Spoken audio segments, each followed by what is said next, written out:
C'en est fini pour Roger Federer à Roland-Garros, Thomas. Il a perdu contre le laiton Ernest Gulbis. Les laitons, c'est comme les anorexiques, qui mettent beaucoup de S. Bon, Gulbis, c'est un joueur particulier, parce que son père est milliardaire. Il paraît qu'il a un jet privé pour se rendre au tournoi. Il se prend pour qui, Roger Federer? Bon, moi, je sais que le tennis, c'est un sport de gosse de riche, mais là, c'est exagéré. Dans 20 ans, ce sera qui? Le fils de Mark Zuckerberg, qui s'appellera Inbox ou Poke, contre le fils de Dr. Dre, étudiant en médecine Dre. Gulbis, lui, il est connu pour ses frasques et ses déclarations choc. Et il dit qu'il est devenu bon quand il a arrêté l'alcool, la drogue et les filles. Donc Jonas, tu sais ce qu'il te reste à faire pour sauver ta carrière de tennisman. Bon, il aime pas trop le tennis, Gulbis. Il dit que ses sports préférés, c'est le foot, le basket et le hockey sur glace. Comme quoi on peut être excellent en quelque chose qu'on n'aime pas. Par exemple, moi, j'aime pas me prendre des râteaux. Gulbis avait créé un petit scandale en déclarant la veille du match, en blaguant que le rôle d'une femme n'était pas de jouer au tennis, mais d'être à la maison et de s'occuper des enfants. Et pour prouver que c'était une blague et qu'il n'était pas sexiste, il a démontré que c'était aussi le rôle du père en éliminant Federer pour qu'il puisse rentrer à la maison s'occuper de ses enfants. En tout cas, on sent que Federer, il fait plus peur à grand monde sur le circuit. À part à John McEnroe et Björn Borg, qui seraient juste pas de l'affronter dans les tournois vétérans bientôt.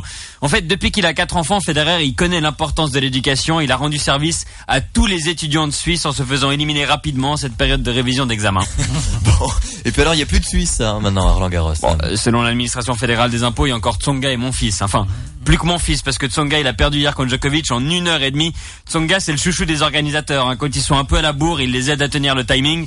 Dans le temps qu'il m'a fallu pour terminer cette phrase, Tsonga s'est fait breaker 3 fois par Djokovic. On termine sur le rocher, celui de Monaco, avec Charlène de Monaco qui est enceinte. Ouais, quand elle a appelé Albert pour lui dire qu'elle était enceinte, il a voulu lui filer du fric pour qu'elle avorte. Après, il s'est rendu compte que c'était sa femme. Paraît que ça fait longtemps qu'ils essaient d'avoir un enfant et ils commençaient à faire des tests de fertilité. Charlène est allé voir un toubib, Albert est allé voir ses maîtresses. Bon, il a pas encore l'habitude, Albert. Quand les journalistes lui ont demandé comment vous allez appeler votre enfant, il a répondu depuis le bureau de mon avocat. En tout cas, si c'est une fille, on espère qu'elle aura le visage de sa mère. Si c'est un garçon, on espère qu'il aura les épaules de sa mère. Mais Albert sera là à l'accouchement. La dernière fois qu'un Grimaldi était présent à une naissance, c'était Stéphanie quand l'éléphante du cirque Knie à Miba.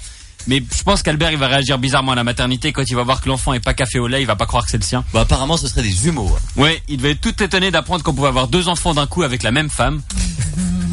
Bon, de nouvelles révélations sur la NSC aux États-Unis. WikiLeaks nous apprend que la NSA a écouté la totalité des télécommunications de l'Afghanistan. Bon, ça fait du boulot. Il y avait au moins 4 coups de téléphone, sans compter un télégramme, 2 pigeons voyageurs. Oui, c'était ça. Une petite dernière pour la fin. Un homme en Floride est atteint d'une maladie mystérieuse qui le fait roter en permanence. Ça lui pourrit la vie, elle lui a fait perdre son job. Bon, l'avantage, c'est que s'il rote tout le temps, il peut aller bosser pour Koé sur Énergie.